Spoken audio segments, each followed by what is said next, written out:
Good morning. Morning. Welcome to today's session. And today we are dealing with the last part of consolidation. The last part of consolidation. So we've been doing consolidation for more than a month now. We started from a basic consolidation, did everything under the basic consolidation. We moved on to um, the corporate reporting one. So the corporate reporting one, we started with a vertical, the complex consolidation or advanced consolidation, and under advanced consolidation, it was under vertical group and also mixed group. Later, we moved on to step acquisition, and the step acquisition scenarios is where we have what non-control to control and control to control. We did these two, and after that, we move on to disposal scenarios. The disposal scenarios too. We did two scenarios. That is control to non-control and move on to control to control. Later on, we came to do ratios. Statement of cash flows. Statement of cash flows. Now, after statement of cash flows, we did um, after statement of cash flow, we did the consolidated statement of cash flow. So um, we are now finishing with the last part of consolidation. That's the consolidation of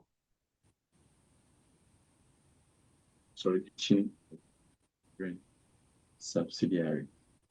All right. So for consolidation of a foreign subsidiary, we did IAS IAS 21. Yes. And I told you that we will do consolidation using that standard. So don't forget it. All right. Now, so consolidation of foreign subsidiary. So let's say the parent company is in UK or US. Okay. So they uses their presentation currency when they are preparing financial statements for the group. The group as a whole uses dollars to prepare its financial statement. But maybe they have a subsidiary or foreign subsidiary in Ghana. And for Ghana here, that subsidiary maybe as a result of a functional currency and everything, they choose to present their financial statement in what? Cedis. So now the subsidiary in Ghana is preparing its financial statement in cedis. But the group in US must consolidate all the group members or all the subsidiaries, including the one in Ghana. So now they have to take Ghana's financial statement. It will be in cedis, okay, but still they have to consolidate to the group account that is in the US. And this is where retranslation and all that comes in. So the functional currency used by for a subsidiary to prepare its own individual record. So we've done IS 21. We are not going to explain functional currency and presentational currency. You know those things. Good. So the functional currency used by a subsidiary to prepare its own individual accounting records and financial statement may differ from the presentation currency used for the group financial statements. So that is what I've said. Right. Therefore, prior to adding together the asset, liabilities, income, expenses, when you are doing the consolidation, okay, they are saying that some of the items must be what? Translated. Okay. I also taught you what translation means. Translation here does not mean you are what? Explaining the items in the financial statement. Or maybe it is in Twi or it is in French, so you are translating to English. Not that translation, no. You are translating the currencies, the figures. So you convert them from cedis to what? Dollars. That's what I mean. Now, translating the subsidiaries' financial statement. So let's look at how the translation works. Okay. Let's look at this whole thing, how it works. Good. So we are saying that the rules for translating an overseas subsidiary into the presentation currency of the group are as follows. So this is how maybe you have a subsidiary in Ghana, and the group company or the parent company is in US. Let's look at how it is treated. All right.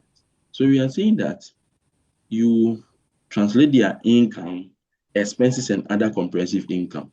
So these three items are in what we call statement of profit or loss and comprehensive income, or the comprehensive income statement, right? Now, with this, we are saying that you translate them using the exchange rate in place at the date of each transaction. So you buy the item today. So we did IS21, you saw how it works. Okay. You buy maybe you incur an expenses today. What was the exchange rate at that time? You do it. But the parent company will only ask for the subsidiary's financial statement at the end of the year.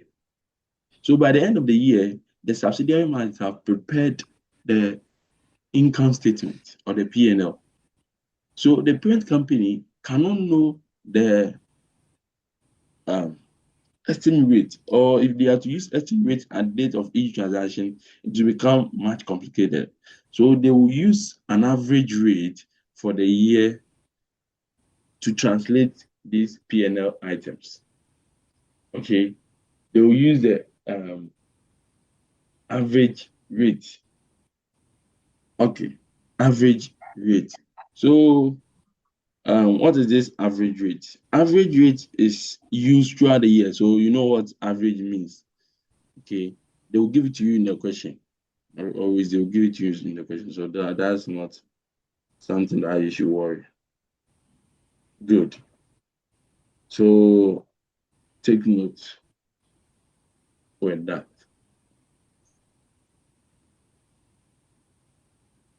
All right.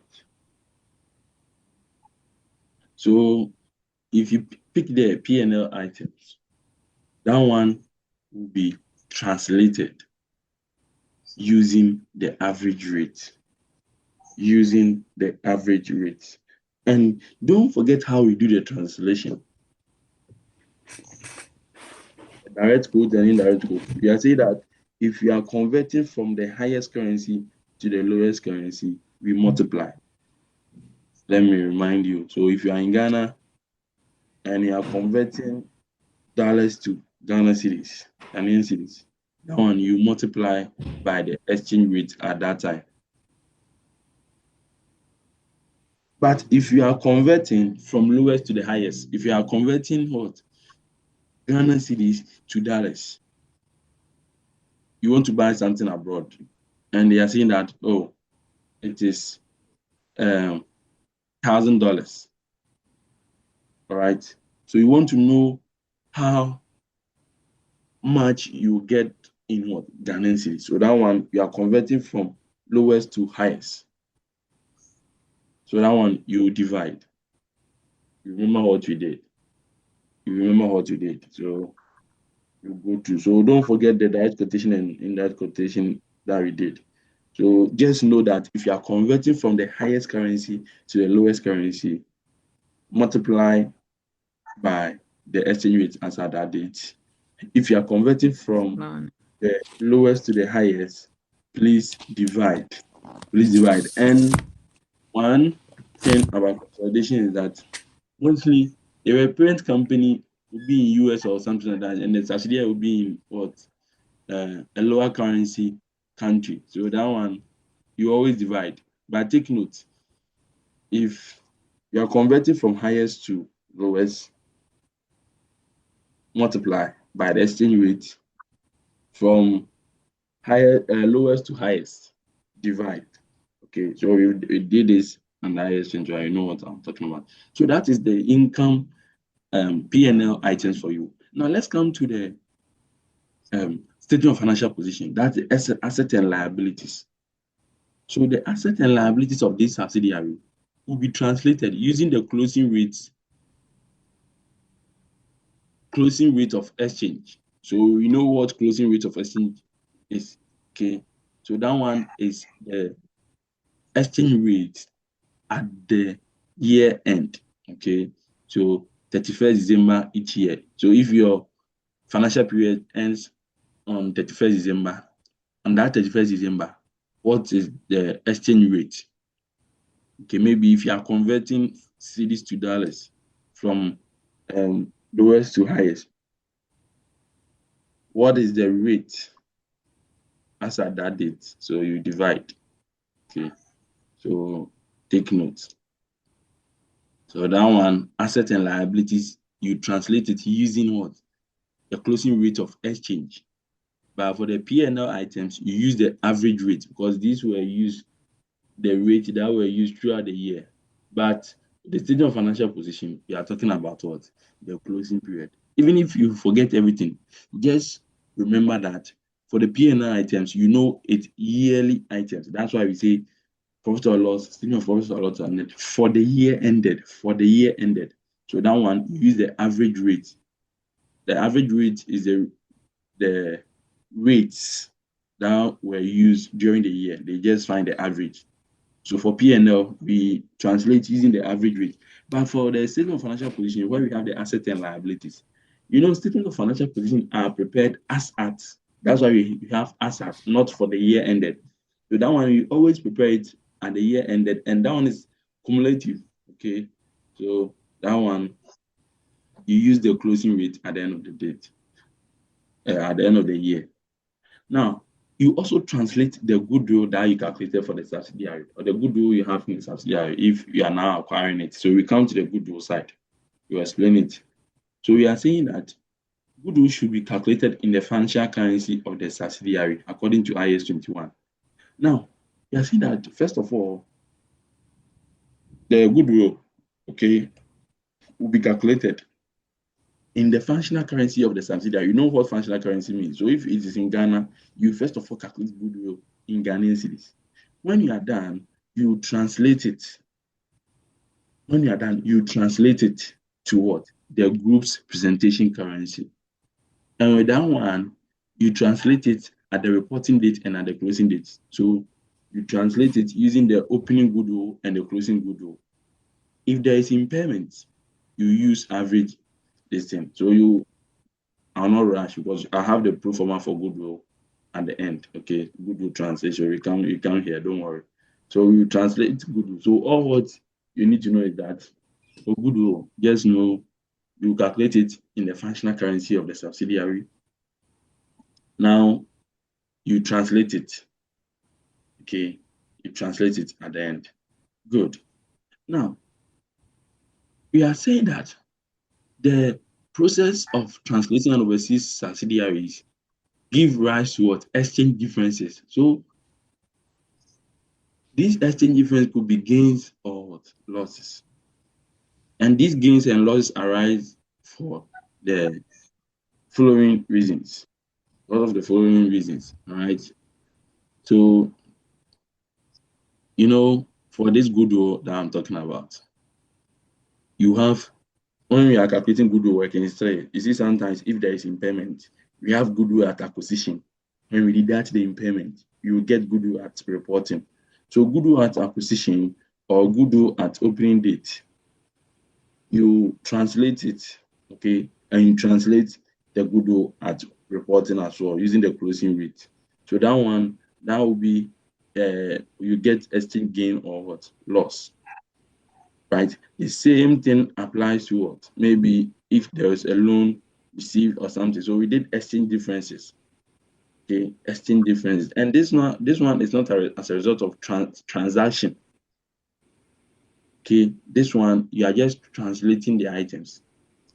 So you see where you are going to treat the exchange differences. So this one, you see that it will not be treated as what? Operating items. You will not treat it as income or as expenditure. Okay, you get to know where we treat these exchange differences. So we have exchange differences for the following purposes. One, as a result of what? Goodwill translation. Now we are saying goodwill is retranslated each year and at the closing rate. It will therefore increase or decrease in value simply because of the exchange rate movement. So each year end, the goodwill that you have in your book, you retranslate it. And last year's goodwill will be the opening for this year. And the current year goodwill, you just did consolidation, you know how it works. So you retranslate the opening and the closing goodwill. And definitely, because of what? The movement in exchange rate, even there is no impairment, right? But still, the goodwill balances, opening and closing, will be different because of the exchange rate. Because the exchange rate as at January will not be the same as exchange rate as at this year, December. Or the exchange rate as at the time we were preparing goodwill for last year, let's say 31st December 2024. The exchange rate that you get, it will not be the same thing if you are calculating goodwill or if you are retranslating goodwill at the end of 2025 because of the exchange rate movement. That will give you exchange differences. So you're going to get exchange gain or exchange loss. Exchange gain or exchange loss when you are doing this retranslation. Now, another item that will cause these exchange differences is as a result of opening net assets. Now, you remember when you are calculating the or preparing the consolidation, right? Account, a statement. We do what? Workings 2 as part of the basic workings. That is what? Net assets of the subsidiary. Now, the net assets, we calculate at acquisition and at reporting. At acquisition and at reporting. And the difference will give us what? Post-acquisition profit. I know you remember workings 2. Right? We've been doing this since almost 1 month and some weeks now. All right. So workings 2, you create column for at acquisition and at reporting. When you are done, we always did that acquisition from reporting to get the post-acquisition profit. Then we share it. So that at acquisition net assets and at reporting net assets. All right. Whenever you are translating, there will be a difference. So at the end of the prior year, the net assets of the subsidiary were translated at the prior year closing rate. So maybe you're in 2026. So last year, 2025, you translated their net assets as at the end of the year. And this year too, at the end of 2026, you translate the same net assets using this year's closing rate. Now, as a result of that, the opening net assets will have increased or decreased simply because of the exchange rate movement. So this one too, you get exchange gain or exchange loss as a result of the movement. The same thing applies to the profit. The income and expenses, and therefore the profit of the overseas subsidiaries are translated at the average rate. However, making a profit increases the subsidiaries' assets, which are translated at the closing rate. The disparity creates an exchange gain or loss. So this profit we are talking about is not the P&L. Okay, so when we do workings 2, you have post-acquisition profit. That is the profit we are talking about. That's the profit we are talking about. You know, we do at acquisition and at reporting. You release the figure, share capital, retain earnings, whatever. When we are done, we add this, we subtract acquisition from reporting. Whatever we get, we can share post-acquisition profit. So that's the profit you are talking about. That's what you retranslate. So these are the 3 items that causes the exchange differences due to the translation. Okay. Now we are saying that the current year exchange gain or losses on the translation of an overseas subsidiary and its goodwill are recorded in other comprehensive income. So take note, we don't record the exchange gains in the P&L. So if it was exchange gain, you don't record it as other income. If it's an exchange loss, you don't record it as what? Operating expenses, just like we did in IS 21. The IS 21 that we did was not as a result of what? Translation. That one was as a result of what? Any transaction you perform. You buy an asset or you buy item on credit, you you sell on credit, so you are expecting payment and all that. That is when you get exchange gain or loss. That will be recorded in the P&L. But this one, you are getting the exchange gains losses as a result of what? Translating your items like goodwill, the net asset, and also profit. That is why we don't record it in the P&L. We record it in the other comprehensive income. Now, always I used to say this. You know that other comprehensive income is not part of P&L statement. So those that I taught FR, you see that format for final account, okay, you see we have from revenue till you get profit for the year. Then this other comprehensive income, if you like, you can start it on a fresh note, like you start as a fresh statement and you begin with the profit that you get for the year. Then you add your other comprehensive income. And other comprehensive income, you have the revaluation gains and all that. And you add these exchange gains and losses, if any. Then you get your total comprehensive income. So this other comprehensive income is different from P&L statement. Take note. This OCI is different from P&L. So the exchange gains and losses due to the translation of an overseas subsidiaries and its goodwill are recorded in other comprehensive income. Now, if you record it in other comprehensive income, what will be the corresponding one? You remember revaluation gain when we were doing PPE, you record revaluation gain under OCI. Then the corresponding entry will be in what? The other component of equity or within equity. So the same thing applies to this. So for the group share, the exchange gains and losses, you send it there. And for the NCI, you just send it to NCI. So you get to know that some of the exchange gains and losses will be shared between the group and the NCI. Some of them too will not be shared and all that. So we get to know all of these items. All right. So now let's determine how to translate these three items that is causing exchange differences. So the first one we will tackle is what? Goodwill. Goodwill. So the goodwill translation, this is a pro forma for determining the current year gain or loss on the retranslation of goodwill. So this is how you start, okay? So this is the subsidiaries functional currency. This is the group's presentation currency, right? Then you start with the opening goodwill. Opening goodwill. Now, opening goodwill, you add at the first column. So you create two columns, like the first currency sign and the second currency sign. And before you write the second currency sign, bring a column within and write exchange rate. Exchange rate. So you be writing the exchange rate you'll be using. Okay. That's why you bring that column. So in fact, you create three columns. 1, 2, and 3. So you start opening goodwill. You bring that of what? The subsidiaries functional currency or the amount in the subsidiaries statement. So that one will be a plus. It's an opening goodwill, positive figure, an asset. Then opening goodwill are rate translated using opening rate. So at the beginning of the year, the question will give you opening rate. You bring it here.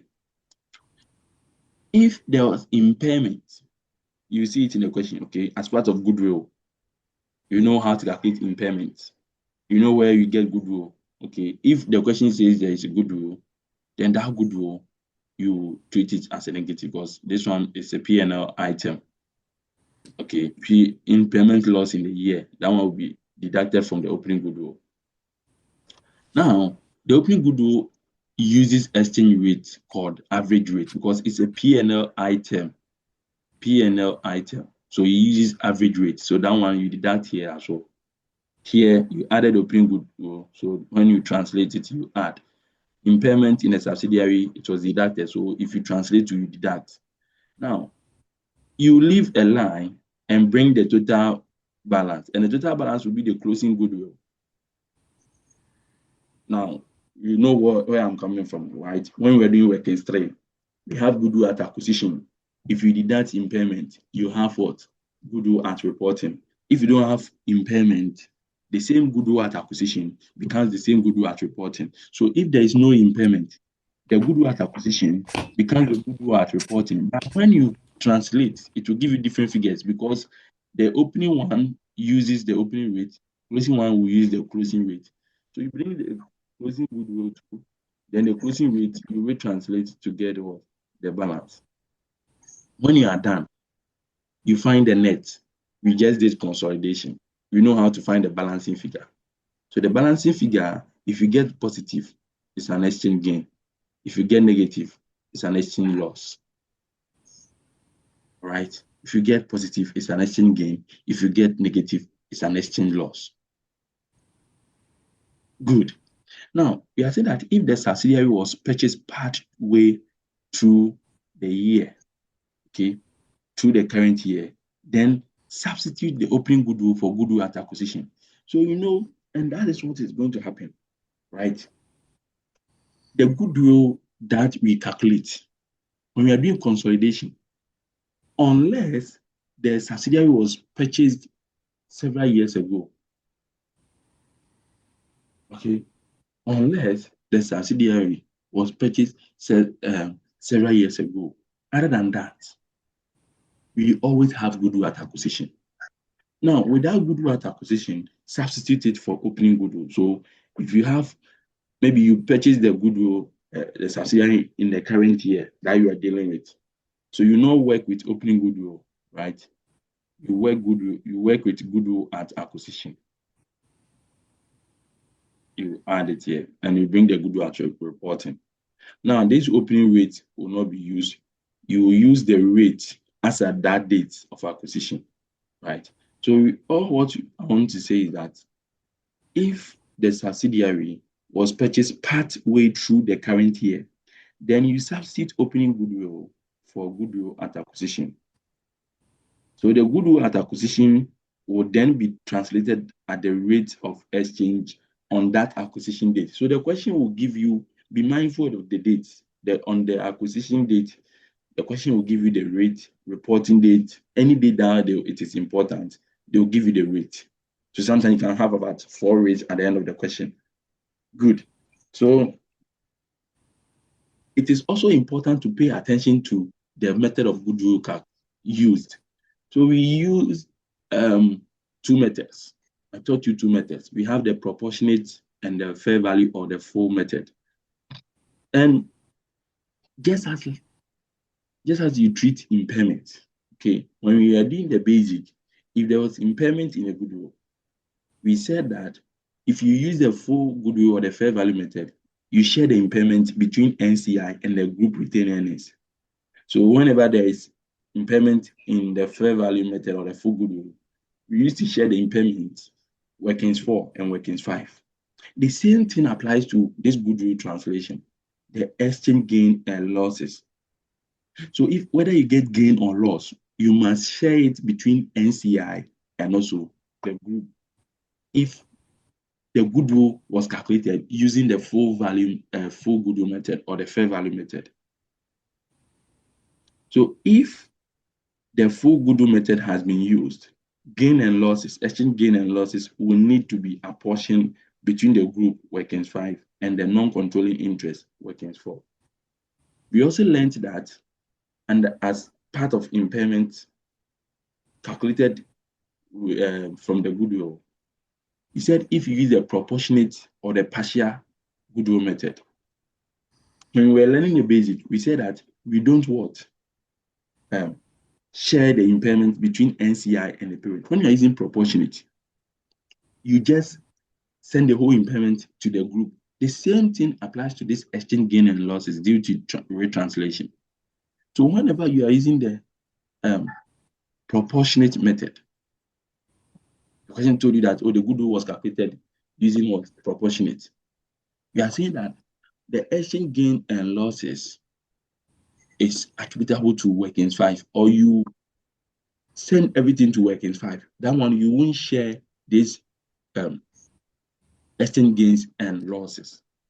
So be mindful, okay? Be mindful of the method they use to calculate the goodwill. They will always tell you, so the goodwill was calculated using the full value, full method or the fair value method, or the goodwill was used, the goodwill was calculated using the proportionate or the partial method. Now, remember how we treated impairment. If there was impairment and you are using fair value method, you share the impairment between NCI and the group retained earnings. If they use the partial or proportionate method and there was impairment, we don't share it. The whole impairment will be deducted under working 5. It's the same thing that you are going to do to this exchange gains and losses as a result of what? Goodwill translation. Please, do you understand the goodwill part? Please, the goodwill part okay for everyone here? Yeah. All right. So it was OJ who responded. If we have anyone who wants me to repeat certain parts, just let me know. Okay. So for now, we can continue. So we are done with what? The goodwill. Let's look at the net asset and the profit. How the translation works like. So you're saying that the exchange gains on losses arising on the translation of opening net asset and profit for the year, opening and closing net asset and profit for the year are generally calculated together. We have the pro forma as follows. So the same thing that applied to goodwill, you use it here. So you create three columns. The first one will be the functional currency of the subsidiary. Second one, you just caption it exchange rate. And the last one will be the group's presentation currency. The group presentation currency. Now, we started with opening goodwill. So this one too, you start with opening net asset. You come and write closing net asset and their final answer. Then, whenever you calculate what? Workings 2, we have post-acquisition profit. So the profit or loss, you treat it here. So the exchange rate that you use, the opening net asset, you use the opening rate, you retranslate to get the group's figure, what the group presents in their consolidated statement. The profit or loss, that one is considered as P&L item. So that one, you use the average rate. If it's a positive, you get positive. If it's a negative, you get negative. Then the closing net assets at reporting, the closing net asset is at reporting 1. Okay, remember you create at acquisition and at reporting. So closing net assets at reporting. So that one too, you bring the subsidiaries functional currency, then you retranslate using what? The closing rate in the question. Now, this one too, if the subsidiary was purchased partway through the year, then you substitute the opening net asset with what?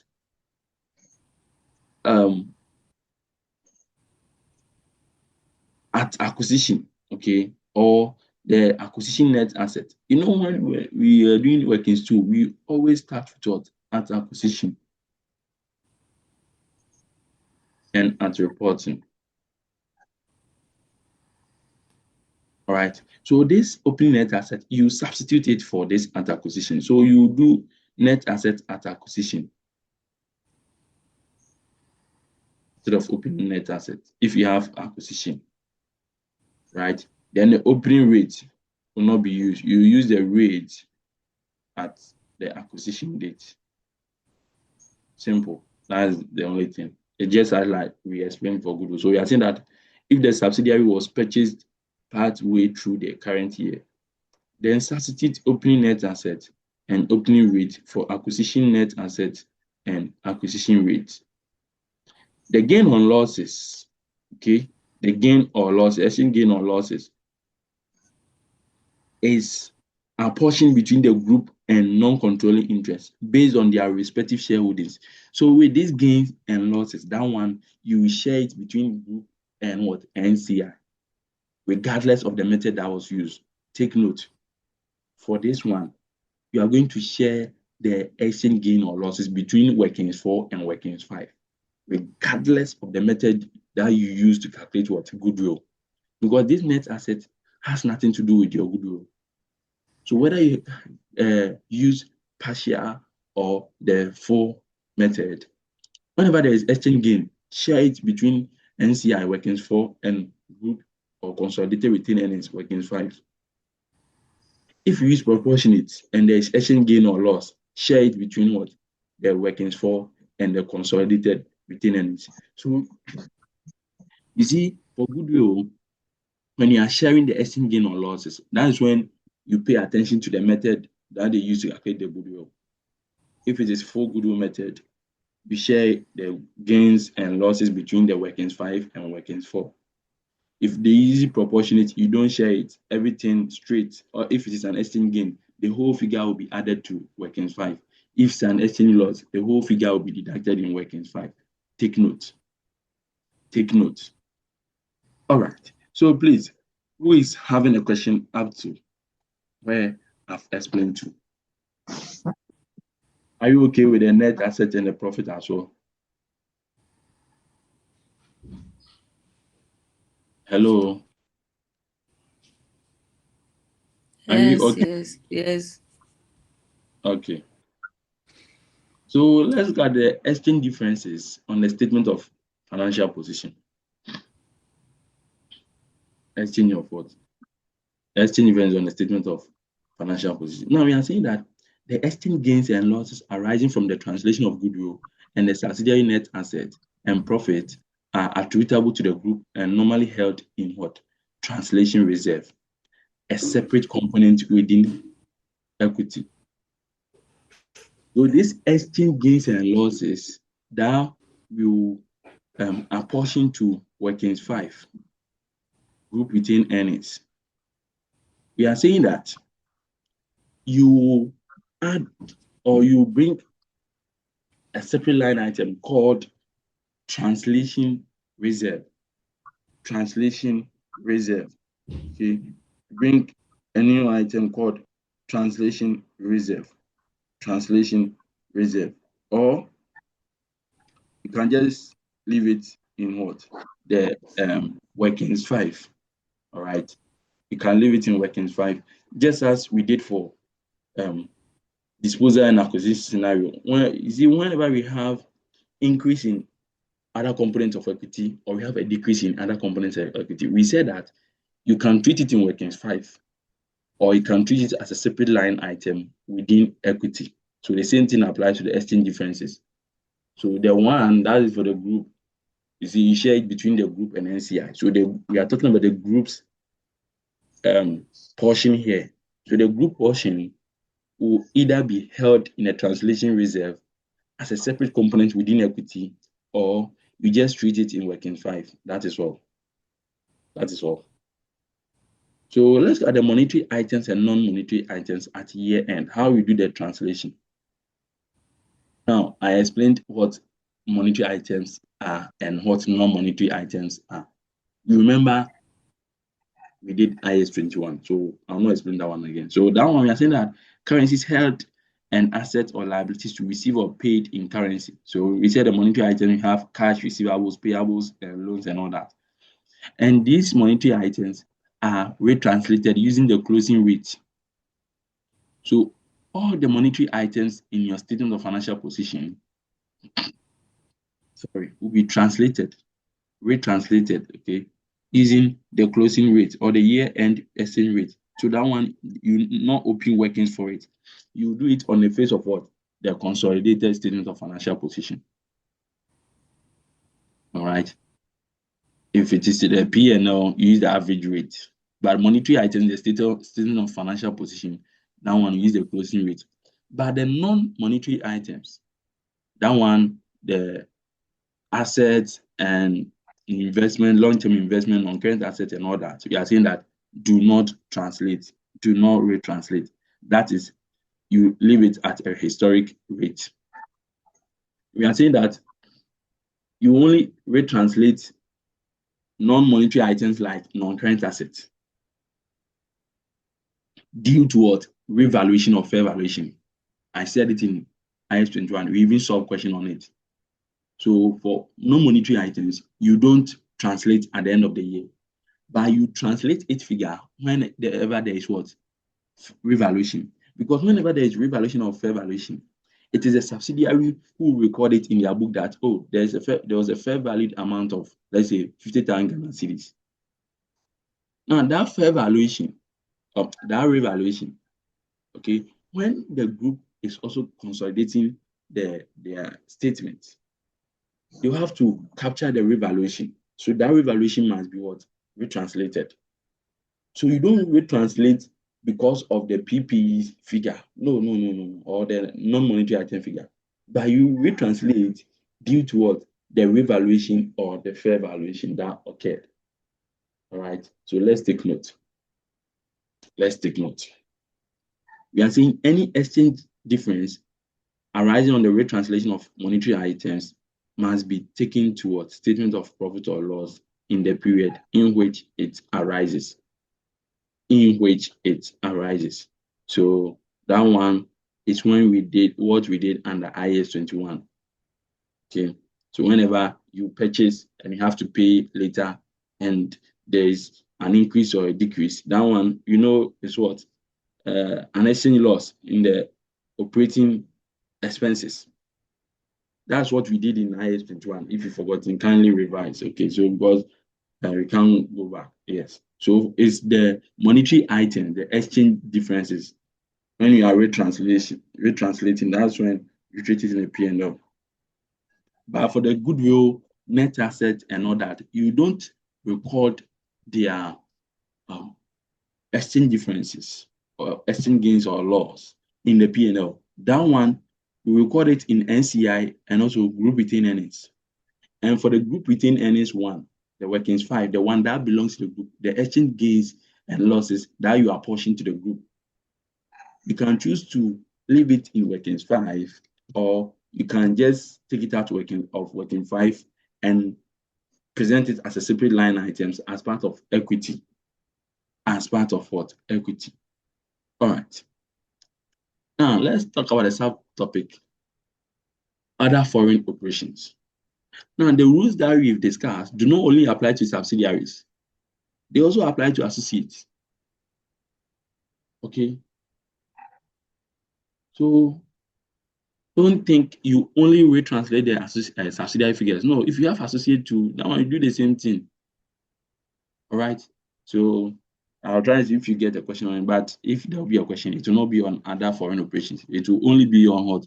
Foreign subsidiaries. Foreign subsidiaries. So that one too. We said the incomes and expenses and all that of the associate. Whenever they give you the statement, they'll give you associate and all that. But the reason why I'm not focusing on this one is that when you are consolidating, you don't consolidate associate figures, right?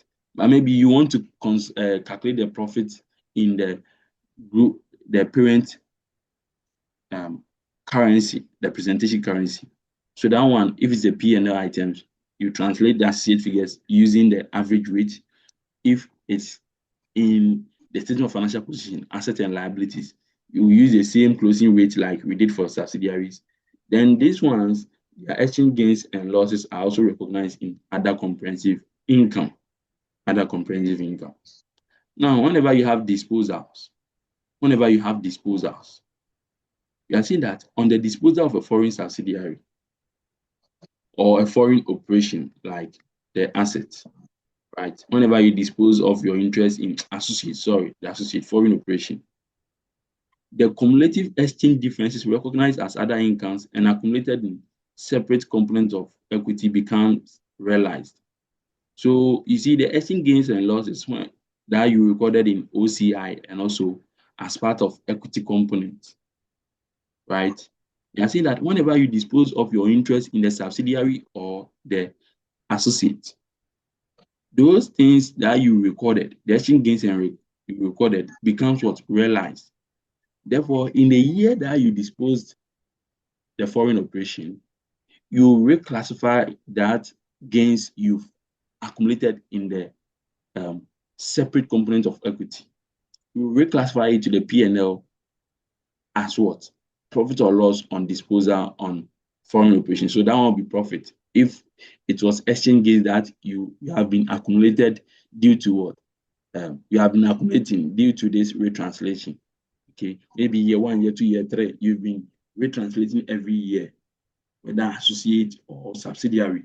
You retranslate, and we are seeing that the exchange differences, the gains and losses, will be recorded in what?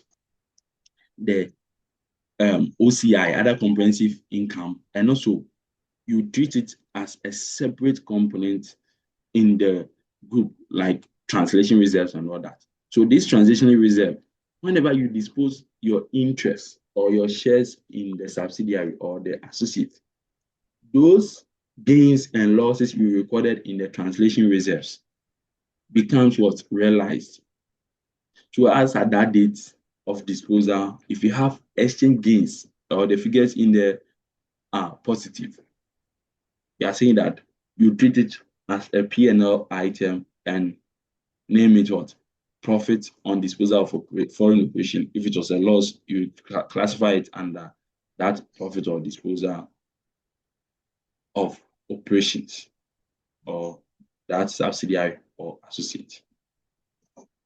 Okay, so I think there was a question on disposal. Okay. Yes, there was a question on disposal, and we will learn how to do that one. Okay, learn how to do that one. Okay, so you remember how to calculate the profit or loss on disposal. You've done disposal scenario. So we have entire disposal and part disposal. All these two scenarios, whether you dispose all of the interest or you dispose part of it, you get how to calculate it. All right. So this is everything that you need to know. Okay, especially at the first part, because it will be very difficult for them to ask you to do that of foreign operation like associates. All right, because you don't consolidate associates, and what you are doing now is for consolidation. So you only consolidate the subsidiary figures. Subsidiary figures. So take note. All right. So please, who is having a question? Question before we tackle. We start to solve illustration 1. Although I know we'll not finish. Okay, but let's try and do something. Please, is any one of you having a question? So this retranslation is not difficult. So this one too is a build up to what? Our consolidation. Basic consolidation and all that. Intragroup transaction. You see that as part of the second illustration here. Okay, there were intragroup transaction and all that. There were intragroup transaction. And we are going to factor that one in. Okay, so illustration 2, you have to solve illustration 2 because that one is more detailed than illustration 1. Illustration 1, I was just introducing you to the topic, right? So we have to find as part of our meetings that we've planned for this week to solve this illustration 2. That's more detailed question. All right. So let's start to read illustration 1 and see where we will end. So illustration 1.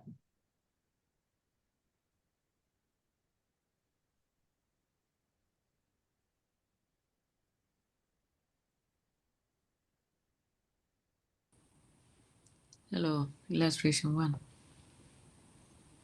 On 1st July 2017, Toronto Limited acquired 80% of Suhun Limited, whose financial currency is the Ghana cedi.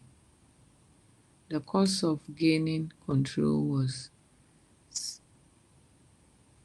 7,500,000. Their financial statement at 30th June 2018 were as follows. Under assets, we have investment in Suhum, non-current assets, current assets, equities and liabilities, equity capital, retained earnings, liabilities, statements of profit or loss. Under profit, statement of profit or loss, we have revenue, operating costs, profit before tax, tax, then profit for the year. The following are additional information. The following additional information is relevant. 1. At the date of acquisition, the fair value of the net assets of Suhum Limited were 6 million Ghana cedis. The increase in the fair value is attributable to land that remains carried by Suhum at its historical cost. 2. During the year, Toronto Limited sold goods on cash terms for $1 million to Suhum Limited. 3. On 1st June 2018, Toronto Limited made a short-term loan to Suhum Limited of $400,000. The liability is recorded by Suhum Limited at the historic rate. Loan is recorded within the current asset and liability as appropriate. The non-controlling interests are valued using the proportionate net asset method. Exchange rates to 1 cedi are as follows. $1. 3rd July. Sorry? To $1. Yes. Yeah. Exchange rate to $1 are as follows. 3rd July 2017. 1 cedi, 50 pesos. Average rate 1 cedi, 75 pesos. 3rd June 2018. 1 cedi, 90 pesos. 30th June 2018. 2 cedis. Required: prepare the consolidated statement of financial position together with the consolidated statement of profit or loss and other comprehensive income for the year ended 30th June 2018. All right. Thank you very much. So we are introducing ourselves to the topic service. So the parent company is Toronto. They have 80% in subsidiary. So the total cost of investment was 7.5 million. But here they have what? Investment in Zoom. So this is the cash component. I told you that the investment in the subsidiary that we record as part of assets is only the cash component. If there is a share exchange, we record it as what? Share capital or equity capital. If there was a deferred consideration, you treat it as part of what? The liabilities. So take notes. So this cash, when you are consolidating, it will go up. But they didn't say investment. They say investment in Suhum. So this is the cash component, it will go off. So you focus on the remaining items. Now let's go through the additional information. So this one, you know how this one works. Vertical, we use this a lot. So this one, they're giving us the total net assets of subsidiary at the reporting. So we have to find we use share capital retained earnings to find the increase in fair value. And that one we are saying is what? Due to land. So it will be fair value gain, land. All right. So quickly, let's start with this. Let's start with the workings. Okay. And we are saying all workings are in what? No, let's not write that because sometimes we are going to use dollars, sometimes we are going to use cities. So you see the groups, the parent presentation currencies in dollars. The subsidiary presentation currencies in what cities. How do you consolidate something like this? That is what we've learned so far. So let's see. So workings. Okay. So this one, we not write all workings in this. We are just have to. All what you can see is that we can hang 3 zeros. Okay. So all workings.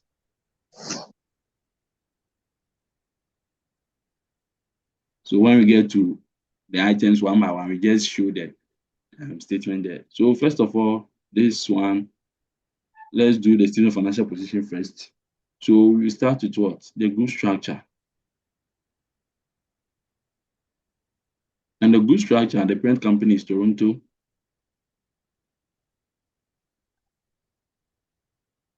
Uh,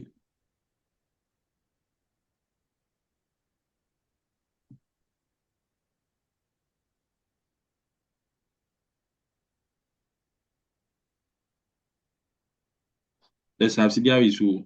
Suhum.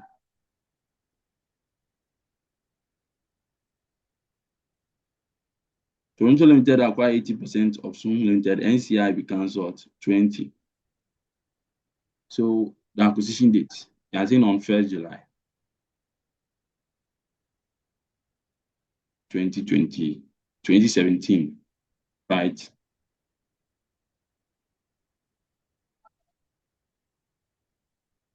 To the reporting date is as at 30th June 2018. So what is the post-acquisition period? What is the post-acquisition period? Yes. How many years or how many months? One year. 1 year. All right. Then 2, we determine what? Net assets. Determine net assets of Suhum. The net asset you have at acquisition. So this is what you replace with what? The opening asset. So you have opening asset. You have acquisition asset at acquisition instead of opening asset, and the rate you use at acquisition and not opening, right? Because you don't have opening here. Good. And at reporting. So first of all, we are saying that calculate it using figures, CDs, subsidiary using CDs. So first of all, determine their net asset using CDs. When you are done, we will retranslate to what? Dollars. So when you are determining the net asset of the Suhum or the subsidiary, use CDs. Let me just bring the 3 zeros and clean this. All right. So we know we start with what? Share capital. So what is share capital for Suhum? And to be the same for the two at acquisition and at reporting, to be the same. Yes, what is share capital for Suhum? 1,005. Yes, so that's the equity capital. 1,500. So that's the equity capital.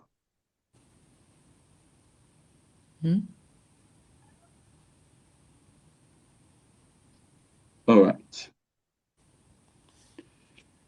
Good. We bring the retained earnings.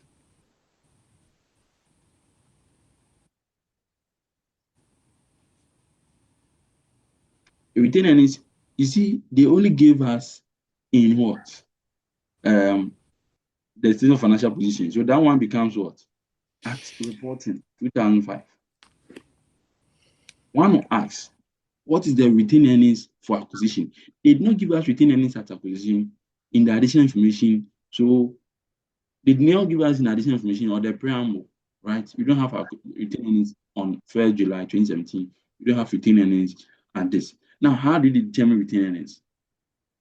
You use the formula that I taught you, okay? To determine closing retained earnings, it is your opening retained earnings plus the profit they made in a year, less any dividend they paid. Now, there's no dividend in the question, so dividend becomes 0, right? Now, closing retained earnings as in the statement, it is 2,500 at reporting, 2,500 minus Is equal to, sorry, it's equal to the opening with retained earnings is what we are looking for. Okay, so the opening retained earnings is what we are looking for. ORE. Profit for the subsidiary that they made in the year was what? P&L. The profit for the subsidiary is 1,003. So last 1,003.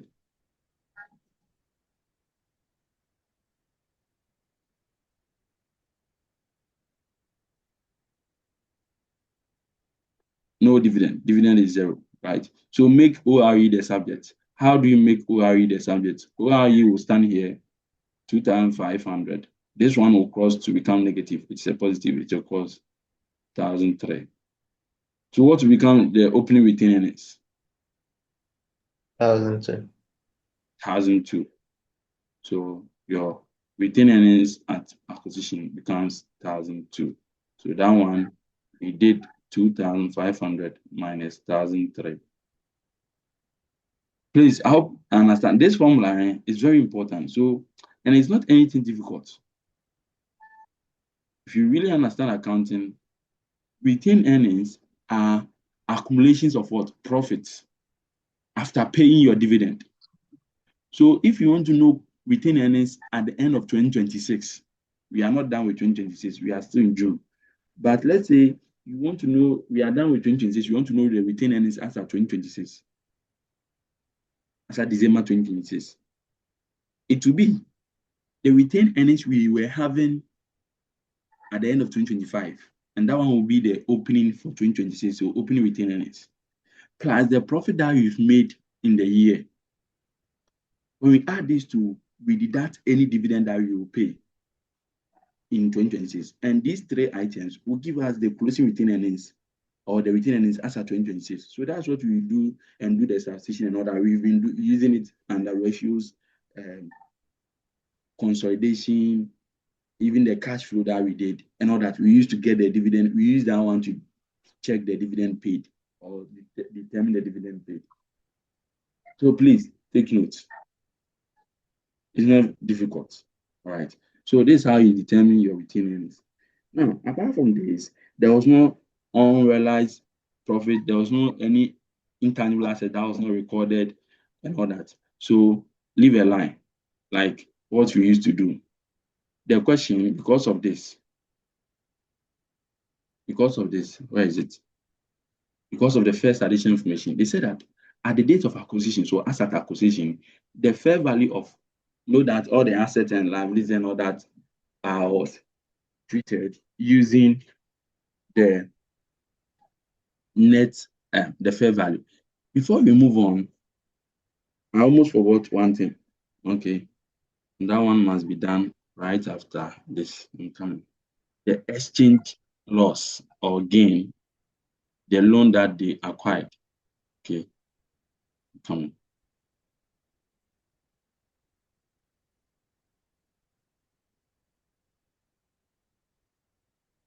All right. So let's treat that one before we continue. I forgot it. I was supposed to treat that one before we started with the net asset. Right. So he said that on 1st June 2018, Toronto Limited made a short-term loan to Suhum. So Toronto gave loan to who? Parents. Parent gave loan to a subsidiary. So that one is what? Intra-group transaction, right? Because this one, on this date, you've acquired the subsidiary because the subsidiary was acquired 1st July 2017. So this one was intra-group transaction. But we are saying that the liability is recorded by Suhum at the historic rate. The liability is recorded by Suhum at what? The historic rate. Good. So the liabilities will be in the books of Suhum. They said that the liability is recorded by Suhum at historic rate. So as at the date they acquired the loan, on 1st June 2018, the loan that was acquired, okay, was $400,000. So when you are treating the consolidated statement of financial position, you eliminate this intra-group loan. You know how it is done. You deduct from they said this one is a short term, so it will be a current asset to Toronto, to be a liability to Suhum. So you deduct 400,000 from current assets and also 400,000 from liabilities. You know how it is done. So this one, you find the loan as at 1st June, the date you acquired the loan, and also as at the reporting date, 30th June 2018. Now, the rates are here. 1st June, they said that the rate was 1.9. So in cities, you get to someone should give me the figure, and as a reporting date, they are saying the rate is 2. So for the 2, you can say it is 800,000 Ghana cedis. Now, what about the first one? 760. 7, 60. 16 or 60? 60. 60. 760,000. All right. So are we getting exchange gain or exchange loss? Gain. This one is a liability. We've forgotten IS 21. So if it is not loss, it is like true or false. So if it's not loss, it is what? It is Oh, what? okay. It's lost. Again. So this one, at the date you acquired the loan, if you have paid the rate in Ghanaian cedis, it will have been what? 760. As at the closing date too, it is what? 800. So the loss will be 400,000. Okay, so exchange loss. So this loss, we are saying that soon record it as part of what? Its liability, and it's supposed to be within their what? Net asset. So exchange loss. This one is just because of the loan here. If there was no loan, you not determine any loss here. This loss will not be treated in OCI, okay? It's only treated here and also in the main consolidated statement of financial position as a liability. So that one at acquisition, it was not there, but the loan was there as at reporting. Because on 1st July 2017, there was no loan. So exchange loss will only be recorded at reporting. Right. Now, apart from this, they said that, let's come to our question here, additional information here. They said that at the acquisition date, the fair value of the net asset of Sumu were 6 million. So when we add everything together, they are saying asset acquisition, we should get 6 million. We have 3 zeros at the top, so we should get 6,000. But we are saying if we add this and we don't get 6,000 or 6 million, the difference is as a result of what? Increase in fair value as a result of land. So definitely there will be fair value gain. We've been doing this under vertical method. Fair value gain in scope to come from land, and this one you don't calculate depreciation. So what will be the fair value gain? That means the balancing figure. 3,000. 6,000 minus 3,000. 3,300. So to be 6,000 minus what? 2,700, and you add the 2 here. So fair value gain in this assets or any other assets are recorded at acquisition and also at reporting. If you're supposed to calculate depreciation, that depreciation will be deducted under reporting only. You've done that one in the basic one. So yes, that's what will be the total here? 7,260. 7,260. So now we've gotten our net asset as at reporting. So reporting becomes the closing. So this becomes the closing net asset. And this will become what? Acquisition net asset. We don't have opening net asset. We have acquisition. So substitute opening for acquisition, just as I explained. Right. So before we move on to the retranslation of net asset, let's determine the post profit.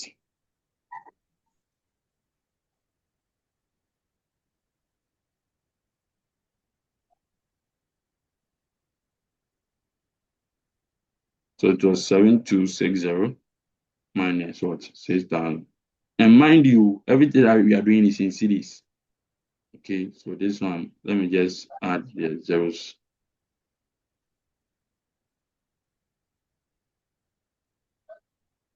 Right. So we are getting 1260, right? Confirm for me. 7260 minus Yes, 6,000. yes. All right.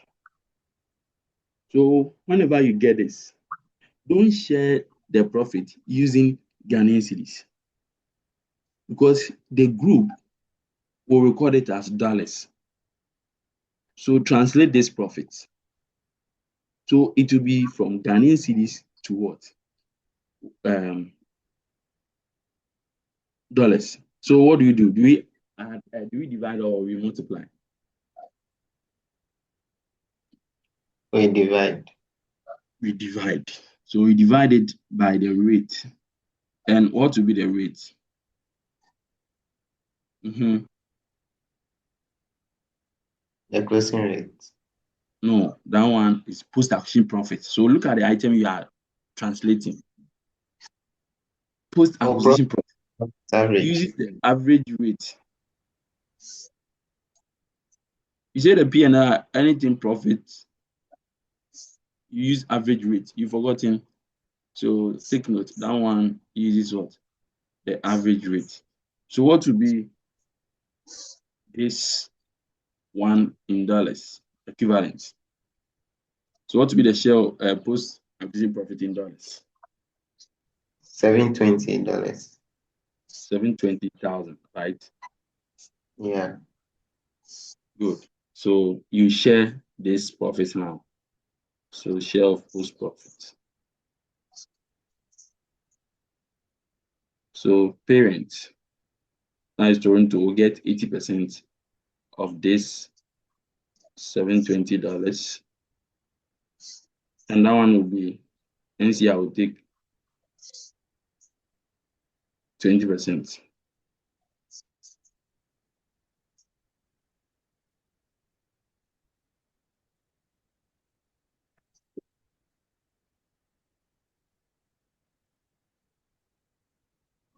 Parent is 576. 57. 576. And NCI is 144. Thank you. All right. So now we have to retranslate the net assets. So retranslate the net asset we've determined. So let's all use the pro forma. Okay. Let's all use the pro forma. Net asset. Net asset. Yes. So net asset. So we are saying opening net assets. But we are saying that where you don't have opening and you have acquisition, use acquisition net asset. And you know use opening rate. If you use acquisition net asset, you use what? Acquisition rate. On the date of acquisition, what was the exchange rate? So with this one, you create 3 columns. So the first one will be the subsidiaries currency. And then next one you write what? Exchange difference. That one don't create much space when you are writing the exchange rate. Then the third one will be the parent currency. So let's hang 3 zeros. All right. So you start with what? Opening net asset. But we don't have opening net asset. We have what? Acquisition asset or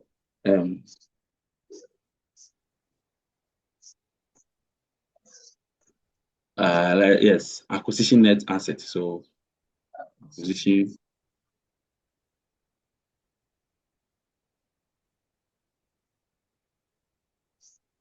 All right, a minute.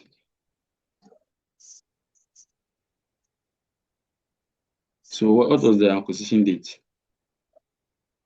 First July. Oh yeah. So we can have opening, right?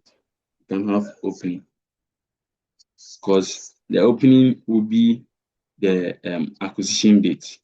So the acquisition date or opening, it is what? First July 1.5. So let's use the right words. Okay, so acquisition net assets. Let's leave it like this now.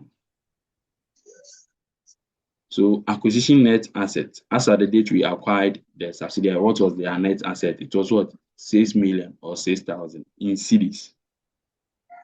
So if you are retranslating the acquisition net asset, what rate will you use? Okay, you don't have opening, so you use what? Rate at acquisition. So acquisition rate.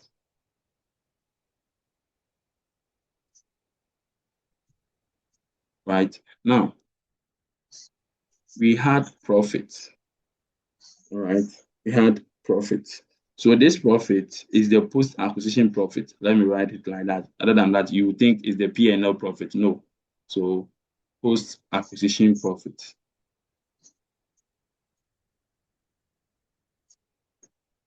So the post-acquisition profit, we got what? In cedis, we got 1260. Okay, 1260 because we are recording it under cedis now. Now the rate that you are going to use is what? The average.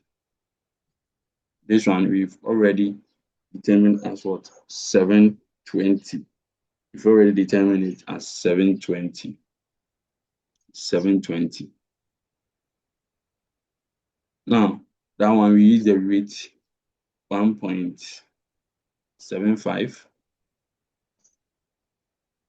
All right, so come back to this. Now, you're saying that you leave a line for you to bring your closing balance, okay, or the reporting. So the closing assets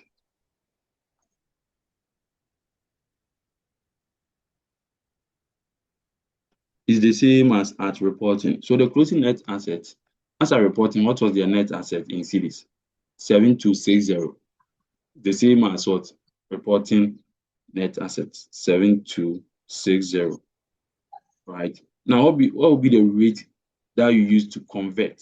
You're going to use the closing rate or translate. You're going to use the closing rate.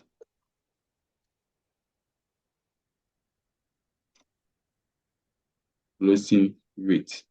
And the closing rate that we have in the question, we'll go back to it. Now, the difference will be an exchange gain or loss.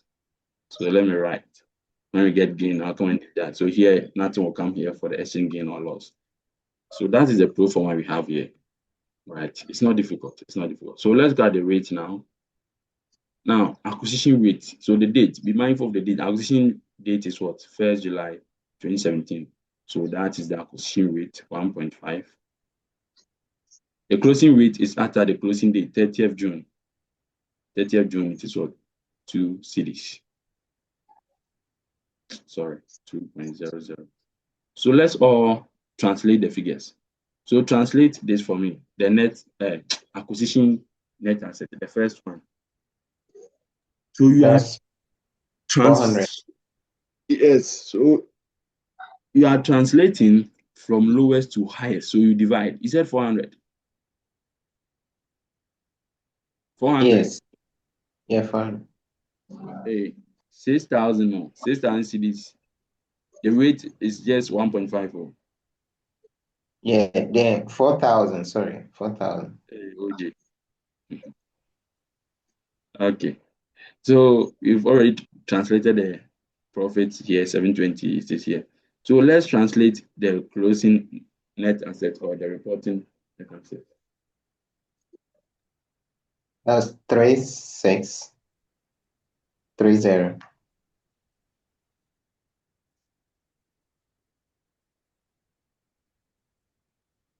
Now, asset acquisition, our net asset in dollars was 4,000. And during the year, the profit we got from the associate, our share was 720. No, the post-action profit, everything, not the parent share. The post-action profit was 720. So at the end of the year, we expect the figure to be what? 4720 for the net asset of the subsidiary. But due to the exchange rate, when we translated our net asset, we got just 360, 3630. Now, the difference, will it give us exchange gain or loss? Loss. Loss. It will give us loss. So it will be a loss of what? 1090. 1090. 1090. Right? So for here, in cities, our net asset was bigger than what? Our net asset at acquisition. But when we translated it, now the asset at the opening or the net asset is now bigger than the closing. And this has nothing to do with the net asset is itself. It is due to what the movement in exchange rate. So the exchange loss will be the balancing figure. Okay, so that one is a loss, exchange loss. And this exchange loss of 109, share it. So share the exchange loss.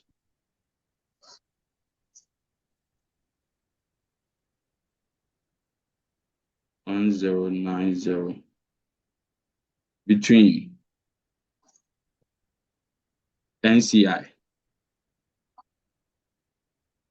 and the workings 5. Right, group it in earnings. And this has nothing to do with what? The goodwill. So you don't mind or you don't care about what? The goodwill that they use, the method of goodwill that they use. So you share the loss.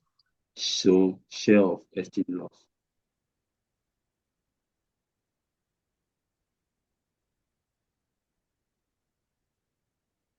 The exchange of exchange share of exchange loss. So parent will take 80% of the loss.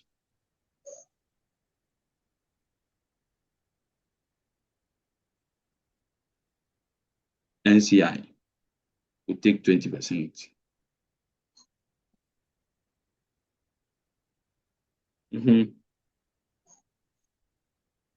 Parent is 872. $872. 280. Now, this 872 will be treated in workings 5. It's a loss. Okay, it's a loss. So when you get to workings 5, you deduct what? 872. So you add this parent share of exchange loss to the exchange loss or gain that you get in what the goodwill apportionment. Okay, so this one, the NCI will go to NCI. But if you are using proportionate method, you will not consider this 218 because it will be factored once you determine the NCI as at reporting. Okay, so let's take it. Let's take it. Please, up to this point, is any of you having a question here? Please, up to this point, is any one of you having a question for me? No, please. I hope everything is fine. It's not Yes. difficult. Okay, it's not difficult. You just have to know, even the note that I'll send to you. See, just read the first page. Okay, first page and second page. Once you understand everything from there, you are good to go. Or even they are just 3 pages. Okay, 3 pages because the fourth one is illustration. So read the first page, 3 pages. Okay, 1, 2, 3. Read it well, read to understand. Okay, just read to understand. It's just the basic knowledge, and we've used IS 21 in it. Okay, so this one is what we call consolidation of foreign subsidiary. So our working study will be calculation of goodwill. Calculation of goodwill. So that one you determine your goodwill using Ghanaian cedis. When we are done, you retranslate into what? Dollars using the pro forma, this, like the way we've done for net asset. Okay, that one we have acquisition, goodwill at acquisition.